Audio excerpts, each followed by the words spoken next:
Welcome to the deep dive. You sent us something interesting, and well, we're going to dig in and pull out the most valuable insights for you. Pretty quick, smart. Think of it as your shortcut to getting really clued up. Yeah, we've got a fascinating resource today. Absolutely. So, a listener shared an EPU book from the Internet Archive. Now, these digital books, especially the scanned ones, they can sometimes have little quirks. A funny letter here or there that's just, well, how the computer reads the page sometimes. OCR isn't always perfect. Exactly. But the Internet Archive itself, it's doing amazing work making knowledge accessible for everyone.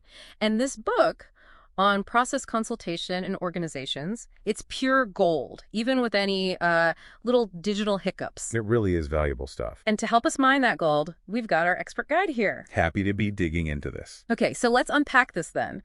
What exactly is process consultation, and why should you, our listener, find this maybe more valuable than just, hiring someone to come in and fix things? Right, so process consultation, or PC, at its heart, it's really a set of activities where a consultant works with an organization to help them see, understand, and act on what's really going on in their own environment.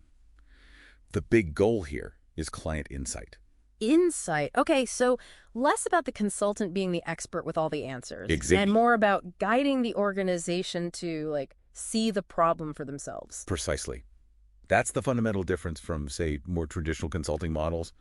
Often those models kind of assume the manager already knows the core issue, right? And they just need an expert to deliver the fix. Yeah, that sounds familiar. Well, process consultation flips that. It starts from the idea that often leaders know something's not quite right, something could be better, but they haven't necessarily pinpointed the real issue. Okay, that totally resonates. I've definitely felt that things are off. But what is it? So how does PC help with that initial uncertainty? It's through a really collaborative approach to diagnosis. Instead of the consultant acting like a doctor, Yeah. Diagnosing the patient and writing a prescription. Right. Which, as the source points out, can lead to problems, like the client pushing back, maybe not giving the full picture, or just not really buying into the solution. PC emphasizes working together to figure it all out. A huge part of this, actually, is teaching the client diagnostic skills so they can generate more permanent solutions themselves down the line. Ah, okay. So the process consultant isn't necessarily the guru in marketing strategy or supply chain stuff? Not primarily, no. Their core expertise is in how to diagnose organizational problems effectively, and crucially, how to build that strong helping relationship with the client. Okay. If specific technical knowledge is needed, say in finance or production, the process consultant helps the client figure that out and find the right experts. But the main focus stays on building the client's own ability to understand and tackle their challenges. Okay, I get it. It's about building the organization's own problem-solving muscle, Yeah, not just creating a dependency on outside help. exactly that. Building self-sufficiency. So what are the fundamental beliefs behind this? What does a process consultant kind of assume about organizations, about the people in them? There are several key assumptions, really. First, as we touched on, PC assumes managers often don't have a clear handle on the real underlying problem. They know the symptoms, maybe, but not the root cause. Right. Second, it assumes they might also need help figuring out what kind of help they actually need. It's like saying, my car is making a weird noise, but is it the engine, the brakes, the exhaust? Yeah. They need help diagnosing that first. Yeah, exactly that. What else? Another core belief is that most managers, they have good intentions, they genuinely want things to be better, but they need some help identifying what needs improving and how best to actually do it. Plus, PC is built on the idea that organizations themselves can get much more effective just by learning to diagnose their own strengths and weaknesses. Every system has room for improvement, right? That's so true. You can't really fix what you don't acknowledge or understand. Right. And think about it. An outsider can't possibly grasp all the subtle nuances of an organization's culture, as well as the people living it every day. No, definitely not quickly, anyway. Which leads to another assumption. An external consultant can't just parachute in, understand the culture deeply, and reliably dictate solutions. So working jointly with insiders is crucial. Makes sense. The source also really stresses that for any solutions to actually stick and work long-term, the clients have to understand them, be involved in figuring out the problem and in developing the fix. They need ownership. Yeah, buy-in is key. And finally, it's assumed that process consultants themselves need to be really skilled in, two things. Diagnosis, obviously, and building those effective helping relationships we talked about. So it's really all about nurturing that internal capability, isn't it? That ability to understand and solve problems from within. Now, the name itself, process consultation, it really puts the focus on processes. When we talk about human processes in an organization, what exactly are we looking at? Think about all the everyday interactions, the dynamics that make an organization actually work, or sometimes what makes it stumble. We're talking about things like how people communicate, Okay. the quality of relationships, between colleagues, between teams, how groups function in meetings, different Yeah. leadership styles, how decisions really get made, not just how they're supposed to be made. Ah, so it's the less tangible stuff, the how things get done, not just the names and boxes on the org chart. Precisely. Our source draws a really useful distinction between structure, that's the formal org chart, the defined roles, reporting lines, and process, which is about how people actually interact and get things done within that structure. Right. And process consultation really emphasizes that all the formal functions of an organization, production, marketing, finance, whatever, they all ultimately rely on human interactions. So understanding and improving these human processes is fundamental, even for solving what look like purely technical problems. That makes total sense. You could have the best strategy on paper, but if the team executing it can't communicate or work together. It just won't happen effectively. Okay. A brilliant plan can absolutely gather dust if the team dynamics are off. So the book then digs into different types of these human processes, starting with communication, which feels, foundational, right? Oh, absolutely. It's the lifeblood. Effective communication, or the lack of it, impacts everything. The source breaks it down into several key areas you can actually observe. Okay, like what? Well, the most basic is just who talks, how often do they talk, and for how long. Just paying attention to those simple patterns can reveal quite a bit about how information flows or where it gets blocked. Like you notice one person dominates every meeting, maybe, or someone with great ideas never speaks up. Exactly that. Then the next level is who communicates to whom. You can observe things like eye contact, body language. The source even mentions using a simple chart, like a matrix, to track interactions. This can show you who the go-to people are, who avoids whom, potentially highlighting subgroups, maybe even simmering conflicts. Yeah. The example given is Joe always talks to Pete, and Pete either always agrees or is always the first to criticize. Ah. These patterns are clues. They point towards deeper relationships and dynamics. They can reveal hidden power structures or silos that you'd never see on an official chart. It sounds a bit like being a workplace anthropologist, doesn't it? Looking for the tribal interaction patterns. That's a great way to put it. Yeah. What other communication things does the book highlight? What else? Well, who talks after whom? Who interrupts whom? Those are also really telling. The sequence can show influence, maybe triggering patterns like someone always jumping in with a yes, but after a particular person speaks, and interruptions. They can often be clues about perceived status and power. The source suggests people who feel they have higher status might feel more entitled to interrupt. Though it rightly notes there are cultural differences here too. That's interesting. I've definitely been in meetings where the interruption rate felt like a clear indicator of the pecking order. What about the style of communication? Yeah, communication style is another observable aspect. Tone of voice, directness, use of jargon, humor, all part of it. And then there's gestural communication, kinesics. Kinesics. Yeah, all the nonverbal stuff, posture, facial expressions, muscle tension. The book makes this fascinating link to courtship behaviors, suggesting similar subtle signals show up in organizations indicating things like aggression or deference. Wow. It suggests experienced managers often pick up on these nonverbals intuitively, even if they're not consciously thinking kinesics. That's wild. I don't think I've ever consciously framed workplace interactions in terms of like subtle dominance displays through posture. But it's often happening right under the surface. The book then goes into levels of communication. It distinguishes between the manifest content, what's actually said, the words, and the latent content, the underlying, often unspoken meaning. Double messages are key here. Someone's words say one thing, but their tone or body language says something totally different. Ah, the classic, I'm fine, said through gritted teeth. Yeah. Exactly that. The process consultant helps bring those unspoken messages, that latent content, out into the open. Makes perfect sense. What's the next layer of communication complexity mentioned? Filtering. This is really critical. It's about how both the sender and the receiver selectively process information based on their own needs, their expectations, stereotypes, and tensions. So we all have our own internal filters. Absolutely. We filter things in and out. For instance, Yeah. if you're really pushing for your idea, you might unconsciously tune in more to comments that support it and kind of downplay the criticisms. Our expectations about ourselves and others also massively shape how we communicate and interpret things. So our biases act like blinders or amplifiers. Pretty much. And this filtering can lead to what the book calls a circular process and self-fulfilling prophecies. Okay, how does that work? It gives a great example. Person A is confident, communicates assertively. Others listen, take them seriously. This reinforces person A's confidence. Person B, maybe less confident, speaks hesitantly. They get ignored or dismissed. This reinforces their negative self-view. It becomes a cycle.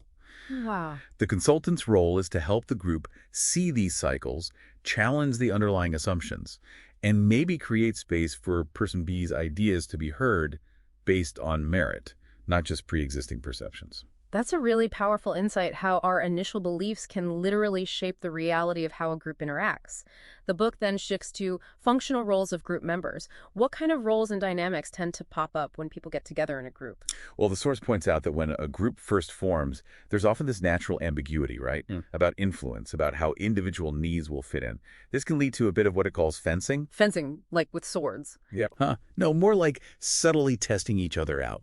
Trying to figure out where you stand, who's influential, who aligns with whom. It's a natural getting acquainted process before the group can really settle into the task. Okay. And a leader who tries to shut that down too fast might actually find those dynamics playing out later, maybe less productively. So a bit of that initial awkwardness or jockeying for position is actually kind of necessary. Often, yes, it's part of forming.